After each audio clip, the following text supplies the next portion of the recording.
5व्या एपिसोडच्या सुरुवातीला नर्स यंगजीच्या व्हॉइसमधून एक नरेशनद्वारे आपण जाणतो की नियर डेथ एक्सपिरियन्स म्हणजे काय, जे लोक कोणत्या अपघातामुळे हा अनुभव घेतात. एका केस स्टडीनुसार असे आढळले की त्यापैकी जास्तीत जास्त लोकांना असं वाटतं की ते एका ट्रेनमध्ये आहेत आणि ती ट्रेन एका अंधाऱ्या बोगद्यातून जात आहे. नंतर जेव्हा ते बाहेर येतात तेव्हा त्यांची भेट त्यांच्या सर्वाधिक प्रिय असलेल्या लोकांशी होते. यानंतर कथा भूतकाळात जाते आणि आपण हॉस्पिटलमध्ये त्या लोकांना पाहतो जे कोमामध्ये होते आणि ज्यांना बस अपघातानंतर एक एक करून हॉस्पिटलमध्ये आणलं जात होतं. सुरुवातीला हेही सांगितलं जातं की तिथे बसचा अपघात झाला होता आणि जखमींमध्ये मुख्यतः त्याच अपघातातील लोक होते. या एपिसोडमध्ये आपण जाणून घेणार आहोत की हे लोक त्या बसमध्ये कसे पोहोचले आणि त्यांच्यासोबत नक्की काय घडलं. सर्वप्रथम आपण ह्युनमिनला पाहतो, जो सबवे ट्रेनने ऑफिसचं काम संपवून घरी जात असतो. त्याच्या गर्लफ्रेंडचा त्या दिवशी वाढदिवस असतो, त्यामुळं तो तिला प्रपोज करण्यासाठी फुलं आणि एंगेजमेंट रिंग घेऊन जात असतो. ह्युनमिन फोनवर चॅट करत तिला सांगतो की तो लवकरच तिच्या जवळ पोहोचणार आहे आणि बस स्टॉपवर भेटेल. मात्र त्याची गर्लफ्रेंड त्याला येऊ नये म्हणून समजावण्याचा प्रयत्न करते. यावेळी आपण तिच्या गर्लफ्रेंडला पाहतो, जी दुसरी तिसरी कोणी नसून जियोंग असते. जियोंग खूप अस्वस्थपणे आपला सामान सुटकेसमध्ये पॅक करत असते, म्हणूनच आपण तिला नेहमी सुटकेससोबत पाहिलं होतं. जियोंग ऐकू आणि बोलू शकत नसल्यामुळं ह्युनमिनची आई रोसा त्यांचं नातं मंजूर करत नव्हती. त्यामुळे रोसाने जियोंगच्या घरी जाऊन तिला ह्युनमिनपासून दूर जाण्यासाठी एक चिठ्ठी देते. ह्युनमिनला हे लक्षात येतं की त्याच्या आईनेच जियोंगला काहीतरी सांगितलं असावं, कारण तिचे मेसेजेस खूप वेगळे वाटत असतात. मात्र जियोंगकडे विचारल्यानंतर ती त्याला भेटायला तयार होते. जियोंगसाठी हा त्याला भेटण्याचा शेवटचा प्रसंग होता, पण ह्युनमिनला त्याची कल्पना नव्हती. ते एका बस स्टॉपवर भेटणार होते, ज्यामुळे ह्युनमिनने सुरुवातीच्या एपिसोडमध्ये नेहमी तिथेच उतरल्याचं आपल्याला दिसतं. दरम्यान एका जवळच्या अपार्टमेंटमध्ये आपण सुनहे आणि हायविनला पाहतो, ज्या अपार्टमेंट पाहण्यासाठी आल्या असतात. हे दृश्य खरी परिस्थिती दाखवत होती आणि इथे कोणत्याही आत्म्याचा प्रसंग नव्हता. अपार्टमेंट दाखवणाऱ्या व्यक्तीला वाटतं की हायविन ही सुनहीची आई असावी, पण प्रत्यक्षात त्या एकमेकींवर प्रेम करणाऱ्या लेस्बियन्स असतात आणि त्या दोघी एकमेकींच्या रिलेशनशिपमध्ये असतात. आता घर दाखवणाऱ्या व्यक्तीची गोष्ट ऐकून सुनहेला खूप वाईट वाटतं, कारण हायविनने तिच्या बाजूने याबद्दल काहीही स्पष्ट केलं नव्हतं आणि याच कारणामुळं सुनहे हायवनकडे रागाने पाहते, कारण हायवन सुनहेसोबत कुठेतरी रिलेशनशिपमध्ये तर होती, पण तिला या सर्व गोष्टी स्वीकारण्याची लाज वाटत होती. तिला मुख्यतः सुनहेसाठी चिंता होती, कारण ती वयाने मोठी होती, पण सुनहे अजून तरुण होती आणि लोक तिच्याबद्दल चुकीचे विचार तयार करत होते. पण नक्कीच सुनहेला याचा काही फरक पडत नव्हता आणि प्रत्यक्षात हायवनचा विचार असा होता की ते अशा ठिकाणी राहतील जिथे आसपास कोणीही नसावे. यामुळे तिला कोमामध्ये गेल्यावरही असंच घर दिसलं होतं, कारण या दोघींनी आधीच ठरवून घेतलं होतं की ते कुठे राहतील.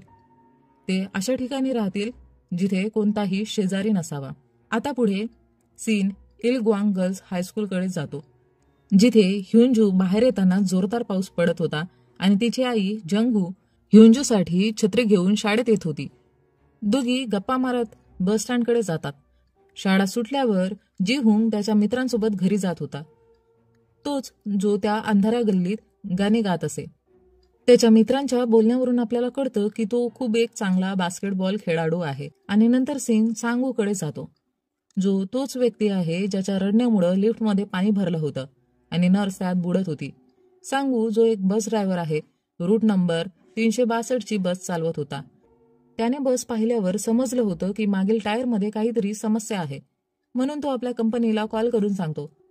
पण कंपनी त्याला सांगते की त्यांचं गॅरेज आता बंद आहे आणि जर तो ती बस प्रायव्हेट गॅरेजमध्ये दाखवायला घेऊन गेला तर सगळा खर्च त्यालाच उचलावा लागेल. कंपनी त्याला एकही रुपया देणार नाही आणि बस ड्रायव्हरची सॅलरी किती असते हे आपल्याला सगळ्यांना माहिती आहे. त्यामुळं तो याबद्दल काहीही न करता आपलं काम करायचं ठरवतो, म्हणून तो बस त्याच अवस्थेत रूट नंबर 362 घेऊन जातो. बस स्टँडवर एक वृद्ध महिला चढते, जी तिच्या नातवाला उंचूला बसमध्ये सोडायला आलेली होती, जो वयाने खूप मोठा नाही, म्हणून ती सांगूला त्याच्यावर लक्ष ठेवायला सांगते. दुसऱ्या बाजूला ह्युनमिन, जो सबवे ट्रेनमधून उतरलेला असतो, बस स्टँडवर येतो, पण त्याला लक्षात येतं की त्याने फूल आणि चॉकलेट्स ट्रेनमध्येच विसरले आहे. तरीही त्याच्याकडे ती अंगठी होती आणि त्यामुळं तो धावता धावता खाली जाण्याचा प्रयत्न करतो, पण त्याच्या लक्षात येतं की ट्रेन मे बी आतापर्यंत गेली असेल. म्हणून तो परत येऊन जिओंगला मेसेज पाठवतो की तो बस स्टँडवर पोहोचलेला आहे आणि ह्युनमिन त्या बसमध्ये चढतो. पण पावसामुळं आज बस थोडी उशिरा होती म्हणून ह्युनमिन जिओंगला याबद्दल सांगतो.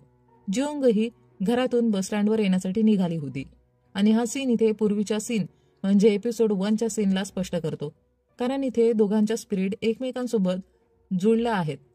तसेच पुढे बसमध्ये जिहुंग चढलेला असतो जो त्या गल्लीत गाणी गात असे. नंतर आपण पुन्हा सुनहे आणि हायवॉनला पाहतो, जिथे सुनहे अजूनही हायवॉनवर खूप चिडलेली होती कारण हायवॉन आपला संबंध लपवण्याचा प्रयत्न करत होती. हायवॉन सुनहेला समजावण्याचा प्रयत्न आणि शांत करण्याचा प्रयत्न करत होती की त्यांना अशी जागा शोधायला हवी जिथे कोणीच नसेल, म्हणजे ते आरामात राहू शकतील. पण यावर सुने अजूनच रागाने भडकते आणि त्याच वेळी ती आपल्या लाल रंगाची हिल्स आणि छत्री तिथेच फेकून देते. दोघींनी पण सेम हिल घातले होते. कदाचित हायवॉनकडून सुनेला ते गिफ्ट असावं किंवा सुनेकडून हायवॉनला ते गिफ्ट असू शकतं. त्याच वेळी रूट नंबर 362ची बस स्टँडवर येते आणि सुने त्यात चढते. हायवॉन देखील तिला मनवण्यासाठी बसमध्ये चढते. बसमध्ये जास्त वजन झाल्यामुळं सांगूच्या बसमधल्या सेन्सर्सने त्याला इशारा दिला होता की बसला तात्काळ गॅरेजमध्ये घेऊन जावे लागेल. सांगू देखील हे डिसाईड करतो, परंतु जेव्हा तो पुढच्या स्टँडवर पोहोचतो तेव्हा ह्युनजू आणि जंगहू उभे असतात आणि ही बस त्या रूटवरची शेवटची बस असते. मजबुरीने सांगू ही बस त्या बस स्टँडवर थांबवत नाही. ह्युनजू आणि जंगहू बसच्या मागे धावू लागतात. सांगूला हे माहीत होतं की आसपास दुसरी कोणतीही गाडी मिळणं सोपं नाही आणि पाऊस देखील जोरात पडत होता. रेडिओवर देखील ही माहिती येत होती की आज तुफान येणार आहे, म्हणून त्याने बस थोडी पुढे जाऊन थांबवली. आता बसमध्ये सर्व तेच लोक होते ज्यांना आपण पूर्वीच्या एपिसोडमध्ये स्पिरिटच्या रूपात हॉस्पिटलमध्ये कोमात पाहिलं होतं. त्याआधी सर्व लोक आपापल्या कामात गुंतले होते आणि सांगू त्याच्या कामाला लवकर संपवून बसला गॅरेजमध्ये घेऊन जाण्याचा प्रयत्न करत होता. तेव्हा अचानक बसचा टायर ब्रिजवर फुटतो आणि बस तेवढ्याच वेगात असताना आणि पावसामुळे रस्ता गिला झाला असल्यामुळं बस ब्रिजच्या रेलिंगला धडकते आणि सरळ पाण्यामध्ये पडते. त्यावेळेस हायवॉनने सुनहेला वाचवण्यासाठी तिला जोरात पकडलं होतं आणि जंगहू ही ह्युनजूनला वाचवण्यासाठी असाच काहीतरी प्रयत्न करत होती. म्हणजे प्रत्येक जण आपल्या आवडत्या व्यक्तीला वाचवण्यासाठी प्रयत्न करत होती. आणि त्या पाण्यात पडताना ह्युनमिनचा फोन देखील तुटला होता आणि हेच कारण होतं की जेव्हा आपण त्याला प्रथम एपिसोडमध्ये पाहिलं होतं फोनची स्क्रीन तुटली होती आणि याबद्दल त्याला काही माहिती नव्हती. बेसिकली त्याच्या स्पिरिटला हे माहिती नव्हती की त्याचा अपघात झाला आहे आणि तो कोमामध्ये आहे, किंवा असंही म्हणता येईल की अपघातानंतर त्याच्या स्पिरिटजवळ त्याच्या कोणत्याही आठवणी शिल्लक नव्हत्या. त्यामुळं तो जियोंगला ओळखू शकत नव्हता आणि त्याच्या दृष्टीने त्याचे आयुष्य पूर्णपणे नॉर्मल चालू होतं. म्हणजेच त्याच्यामध्ये जिवंत राहण्याची कोणतीही इच्छा उरलेली नव्हती. तितक्यातच ब्रिजच्या अपोजिट रोडवर आपण जियोंगला पाहतो, जी दूर उभं राहून त्या ब्रिजकडे पाहत असते. जेव्हा ती त्या बसला ब्रिजवरून खाली पडताना पाहते तेव्हा ती घाबरते आणि ह्युनमिनला कॉल करू लागते. पण ह्युनमिन तिचा फोन उचलत नाही, त्यामुळं ती खूप घाबरते आणि तिला समजतं की नक्की काय घडलं आहे. ती 119वर कॉल करते, पण ती ना बोलू शकत होती ना ऐकू शकत होती, त्यामुळं ती त्यांना काहीच सांगू शकत नाही आणि फ्रस्ट्रेशनमध्ये रडत ती स्वतःच ब्रिजकडे धाव घेते. पाण्यात पडल्यावर कोणीही बाहेर येऊ शकत नव्हतं आणि बस हळूहळू बुडत होती.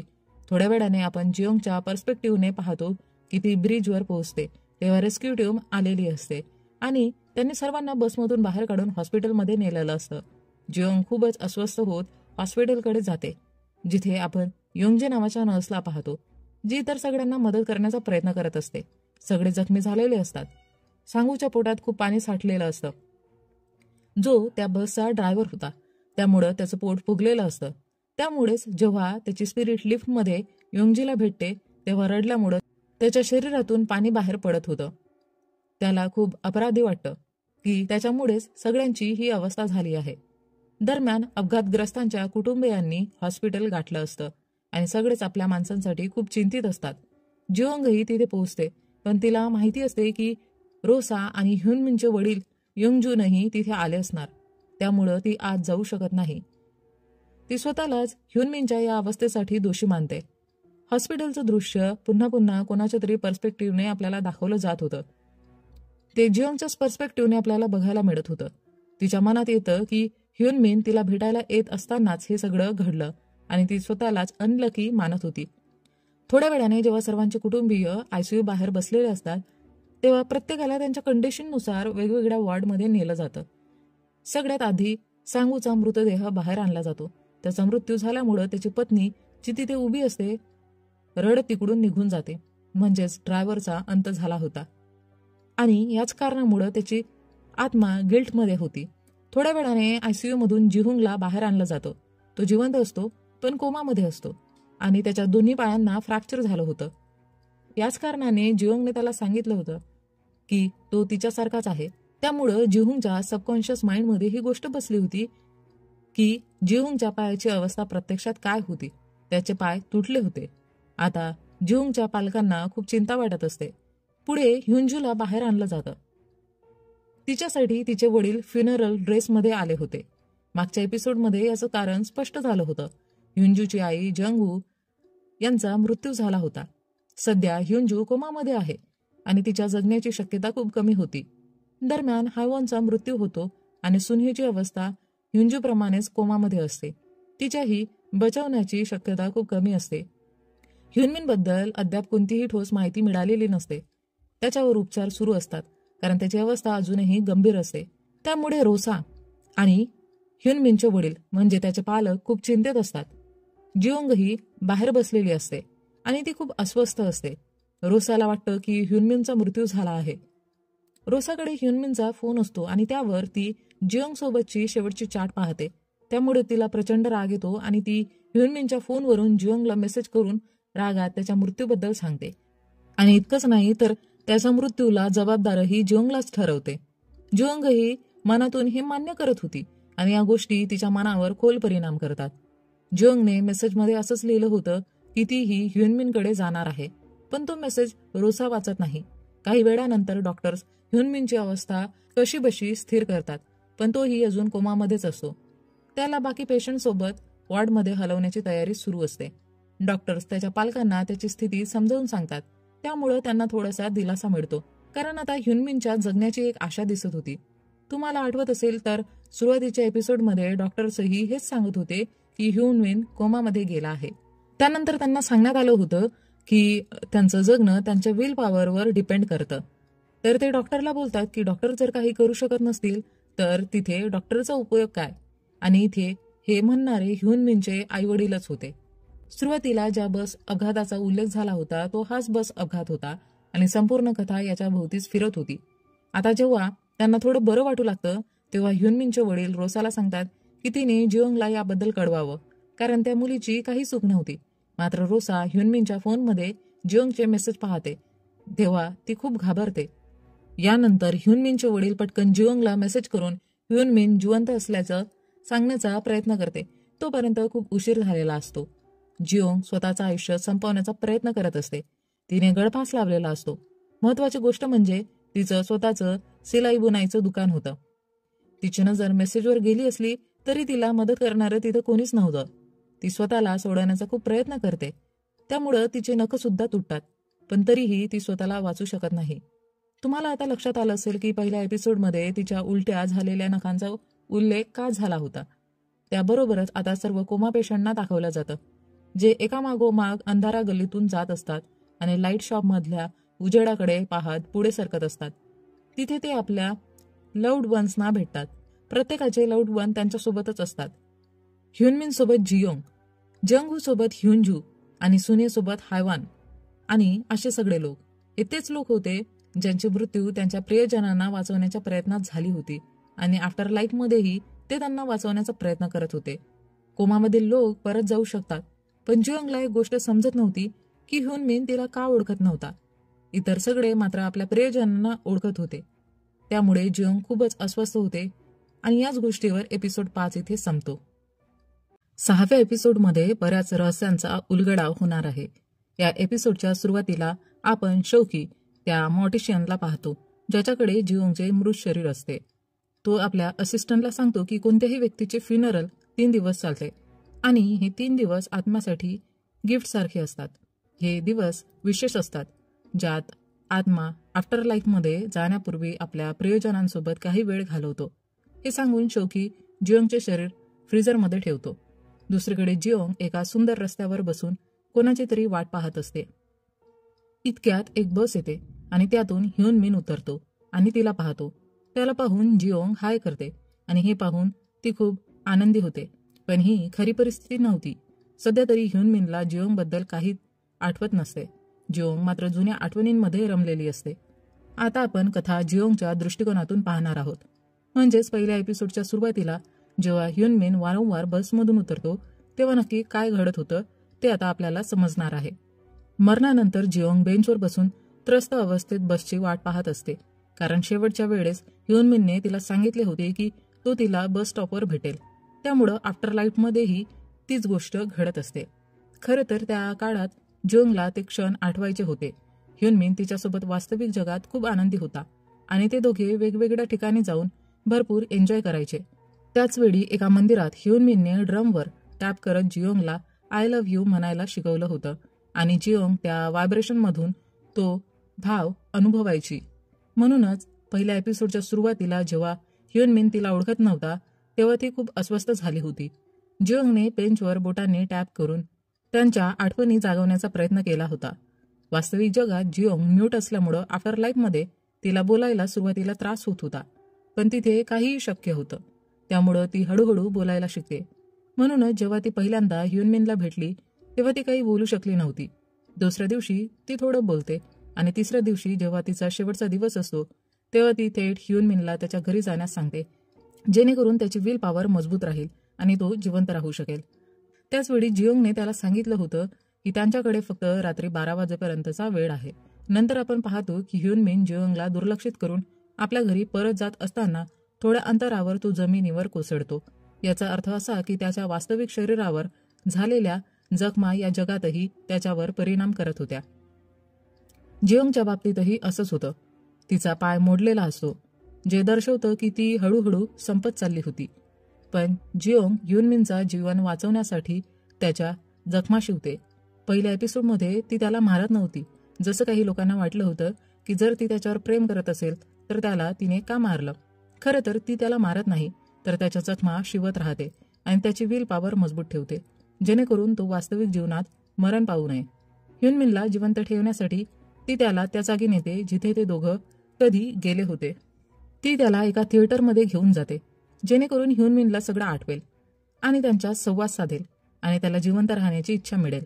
खऱ्या जगात जेव्हा सौकीची असिस्टंट त्या फ्रीजरला जिथे मृतदेह ठेवले जातात तो उघडण्याचा प्रयत्न करते, ज्यामध्ये जिओंगचा मृतदेह ठेवला असतो, तेव्हा तो फ्रीजर उघडतच नाही. सौकी सुद्धा खूप प्रयत्न करतो पण तो उघडतच नाही. यावरून सौकीला समजतं की जिओंगचा मृतदेह अजून फ्युनरलसाठी तयार नाही आणि तिला अजून वेळ द्यावा लागेल. त्यामुळे तो म्हणतो की त्यांना एक दिवस आणखी थांबायला हवं. दरम्यान आपण लाईट शॉपमध्ये सांगसिकला, जो डिटेक्टिव्ह आहे, त्याला पाहतो, जो पावसामुळं वॉन योंगच्या शॉपमध्येच थांबतो. सांगसिक प्रत्येक गोष्ट खूप बारकाईने निरीक्षण करतो. याबद्दल वॉन योंग त्याला विचारतो. सांगसिकच्या मते निरीक्षण करणे हा त्याच्या कामाचा भाग असल्यामुळं तो तसं करत असतो. तेवढ्यात सांगसिकची नजर एका बॉक्सवर पडते, ज्यामध्ये वॉन योंगने ते टॉफी रॅपर्स ठेवले असतात, ज्यांना ह्युंजूने बटरफ्लाईज बनवून त्याला दिले होते. ह्युंजूबद्दल समजल्यानंतर सांगसेक आश्चर्यचकित होतो. त्याला वाटतं की ह्युंजू वॉन योंगचीच मुलगी आहे, पण वॉन योंग स्पष्ट करतो की त्याला एक मुलगी होती पण ह्युंजू त्याची मुलगी नाही. यानंतर वॉन योंग सांगसेककडून त्याच्या कुटुंबाबद्दल विचारतो. सांगसेकला फक्त एवढंच आठवतं की त्याची एक पत्नी होती, पण तिचा मिसकॅरेज झालं होतं. हे सांगताना सांगसिक भावूक होतो आणि तेवढ्यातच पाऊसही थांबतो, ज्यामुळे सांगसिक परत त्या टायगर आईज असलेल्या व्यक्तीला म्हणजे त्या शेफला शोधण्यासाठी निघतो. वॉन योंग त्याला विचारतो की तो संपूर्ण रात्र त्या माणसाचा शोध घेत राहणार का. सांगसिक त्याला फक्त हेच बोलतो की हेच माझं काम आहे, असं सांगून तो तिकडून निघून जातो. यानंतर सीन भूतकाळात जातो, जिथे सांगसिक त्याची पत्नी मेहेसोबत डिनर करत असतो. मेहेला सांगसिकचं कामात व्यस्त राहणं आवडत नाही. सांगसिक समजावतो की त्याचं काम म्हणजे लोकांना वाचवणं आहे आणि त्याला त्याचं काम आवडतं, असं सांगून तो कामासाठी निघून जातो. सध्याच्या काळात सांगसिक गली गली फिरून सांगूनला म्हणजे त्या शेफला शोधत असतो. त्याला सतत एका स्कूटरचा आवाज येत राहतो. ह्युंजूच्या शाळेजवळ पोहोचल्यानंतर सांगसिक एका खिडकीतून एका मुलीला पाहतो आणि शाळेच्या क्लासमध्ये जातो, जिथे अनेक लॉकर्स असतात. त्यापैकी एका लॉकरवर टसल असं लिहिलं असतं. सांगसिकसाठी हे खूप धक्कादायक होतं, कारण त्याला ते नाव त्याच्या मुलीसाठी ठेवायचं होतं. पण त्याच्या पत्नीचा गर्भपात झाल्यामुळं त्यांना मूल झालं नसतं. या प्रसंगानंतर पुन्हा एकदा सीन वर्तमान काळात येतो आणि जिथे आपण पाहतो की मेहे खूपच अस्वस्थ होत सांगसिकला तिच्या गर्भपाताबद्दल सांगते. डॉक्टरांनी जेव्हा तिला याबद्दल सांगितलं होतं तेव्हा ती रुग्णालयात एकटीच होती आणि सांगसिक कामात व्यस्त होता. त्यामुळं तिला एकटीला स्वतःला सांभाळण्यात खूप अडचण आली होती. सांगसिकला या गोष्टीचं खूप गिल्ट वाटतं आणि तो आपली पत्नी मिहीची माफी मागतो. पण मेहे फक्त एवढंच बोलते की ती ठीक आहे. पण आपल्याला तिच्या आतल्या नाराजगीचं दर्शन होतं. पण सांगसिक जेव्हा आफ्टर लाईफमध्ये ही सगळी आठवण काढतो तेव्हा तो खूप त्रस्त होतो. त्याला घाम फुटतो आणि तो पॅनिक करत पडत घरी जायला लागतो. अजूनही तो सांगूनला शोधत असतो. पडता पडता तो एका लाईट शॉप जवळ जातो जिथे वॉन यंगची नजर त्याच्यावर पडते. थोडं पुढे गेल्यावर सांगसिक थकून जमिनीवर बसतो. त्याच्या डोळ्यांसमोर धुसर दिसू लागतं आणि त्याच्या डोळ्यांची स्थितीही विचित्र होऊन तो पडणार असल्यासारखं वाटतं. कसं तरी तो स्वतःला सावरून पुढे जातो. दरम्यान ह्युंजू अजूनही अंधारा गल्लीत जाण्यापासून घाबरत असते आणि म्हणून ती पळत घरी जाते. वाटेत तिला एक कुत्रा दिसतो जो तिच्याकडे बघून भुंकतो. त्या कुत्र्याला बघून ह्युंजूला आठवतं की बायंगजिनने तिला याच कुत्र्याविषयी सांगितलं होतं.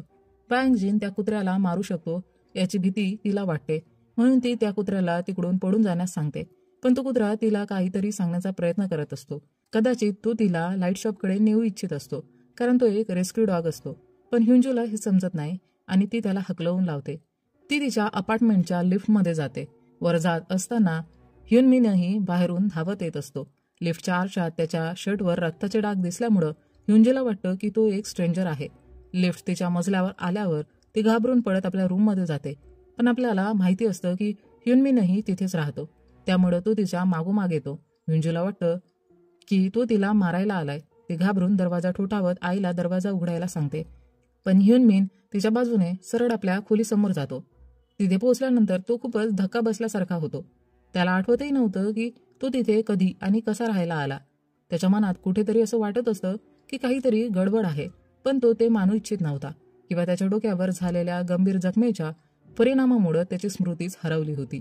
आता ह्युंजू काही विचार करणारच तर त्याआधीच ह्युनमिन जमिनीवर कोसळतो आणि बेशुद्ध होतो. हे पाहून ह्युंजूलाही काही समजत नाही, पण ती त्याला मदत करायला पुढे जाते. तेवढ्या शॉकिंगली जिऑंग तिथे येते आणि ह्युंजूला बाजूला होण्यास सांगते. नंतर ती पटकन ह्युनमिनची मदत करू लागते.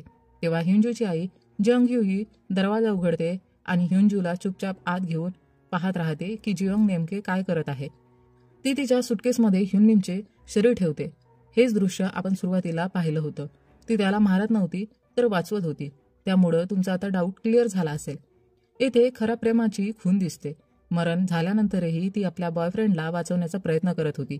त्याचवेळी मागून जिऑंग ह्युनमिनला घेऊन तिकडून निघून जात असते. पण जाताना ह्युंजू आणि जंगुईला विचारते की त्यांना एकमेकींची आठवण कशी आहे.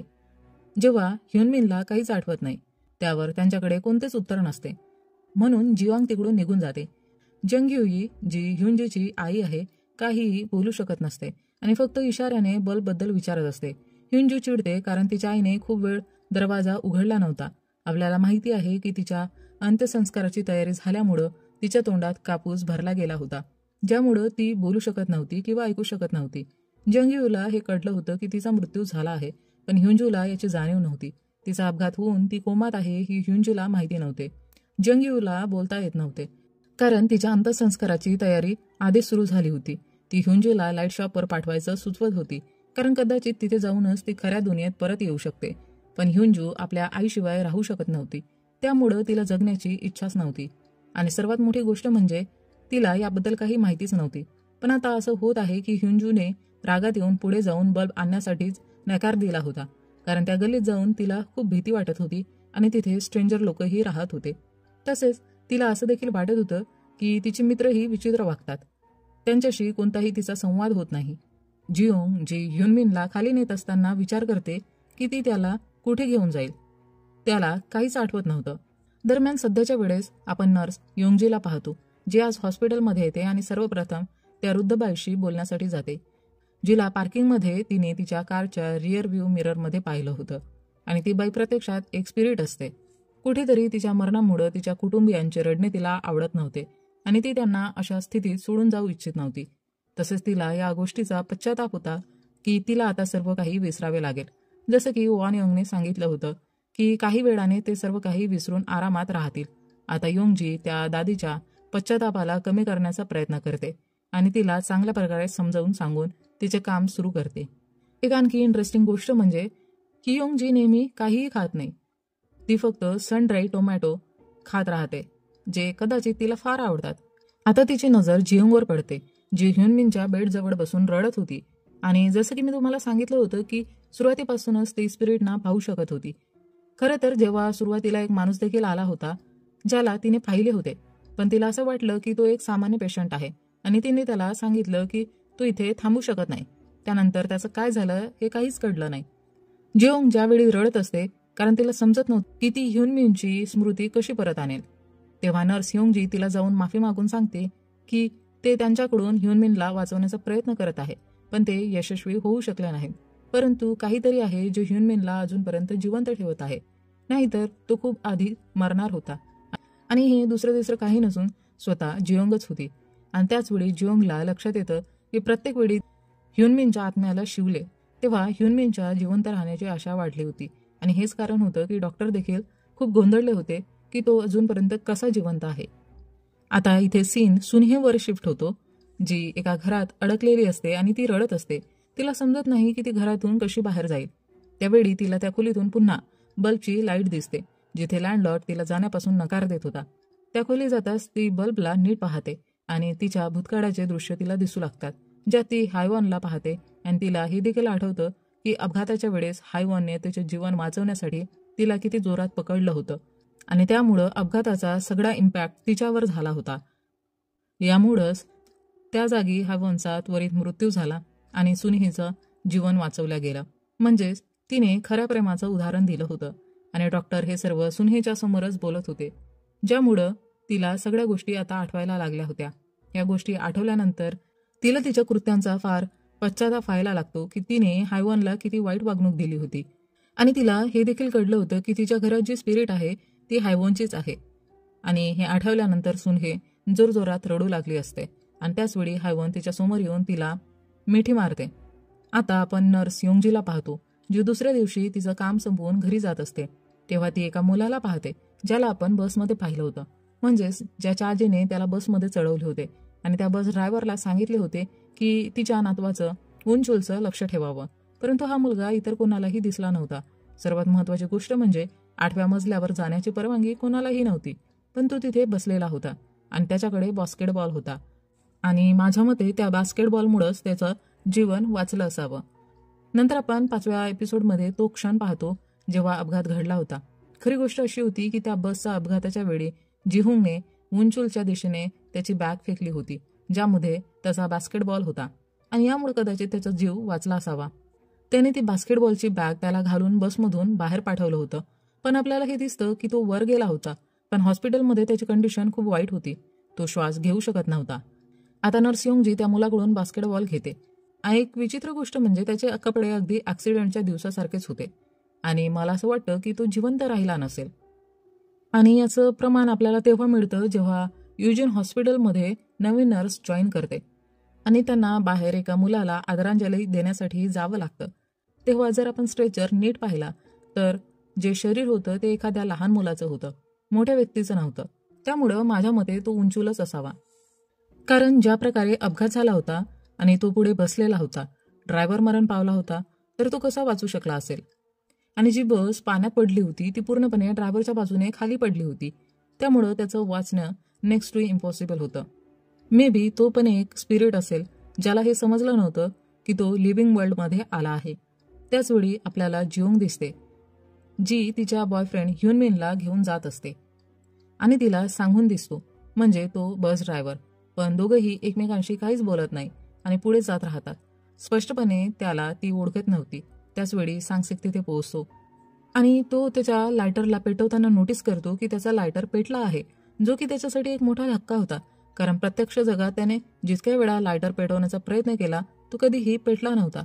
आणि त्या लायटरच्या प्रकाशात जेव्हा तो आपली सावली पाहतो तेव्हा आपल्याला लक्षात येतं की त्याच्या डोक्याचा मागचा भाग पूर्णपणे गायब होता आणि त्याचं डोकं फाटलेलं होतं, म्हणजेच त्याला गंभीर जखमा झाल्या होत्या. हे पाहून सांगसिक समजतो की ही जागा खरोखरच खूप जास्त विचित्र आहे आणि इथं सगळं काही खूप वेगळं आहे. म्हणून त्यानं ठरवलं की तो लाईट शॉपमध्ये परत जाईल, जिथे तो एक बल्ब जो नेहमी ब्लिंक करत होता त्याचं निरीक्षण करत होता. तिथे आल्यानंतर सांगसिक वॉन यंगला माफी मागतो आणि सर्वात आश्चर्यकारक गोष्ट म्हणजे त्याला कॉफी गरम आहे का हे जाणवत नाही आणि तिची चवही कळत नाही. त्यामुळं सांगसिकचा मेंदू पूर्णपणे गोंधळलेला असतो. त्याला समजत नाही की ही जागा प्रत्यक्षात काय आहे. तो वॉन यंगला त्याच्या लायटरबद्दल सांगतो, ज्यामुळं त्याला हे समजतं की तो प्रत्यक्ष जगात नाही. त्याचवेळी दृश्य अलीकडील भूतकाळात येते, जिथे आपण पाहतो की प्रत्यक्षात तो लायटर त्याच्या बायकोने मिहीने त्याला गिफ्ट म्हणून दिला होता. तेव्हा वॉन यंग सांगसिकच्या त्या खूप अचूक निरीक्षण शक्तीमुळे हैराण होतो, कारण तिथे अनेक स्पिरिट येत होत्या, पण कोणीही इतकं सहजपणे या गोष्टीचं भान घेत नव्हतं. तसेच त्यानं तपशीलही लक्षात राहत नव्हते. सांगसिकने तिथे आणखी काही गोष्टी निरीक्षण केल्या, ज्यामुळे त्याला असं वाटायला लागलं की ती लाईट शॉप खरोखर एक साधी लाईट शॉप नाही, तर तिथे अजून काही आहे. तिथे कधीच सकाळ होत नाही, ज्यामुळे सांगसिक त्या ठिकाणी जास्तीत जास्त माहिती मिळवण्यासाठी तिथे लवकर जाण्याचा निर्णय घेतो. तेव्हा वॉन यंग त्याचा चष्मा काढून सांगतो की तोही या जगाबद्दल अधिक जाणून घेण्यासाठी इच्छुक आहे. आणि त्याचवेळी आपल्याला दिसतं की वॉन यंगच्या डोळ्यांची रचना टायगर आईज सारखी आहे. आणि 6वा एपिसोड इथेच संपतो.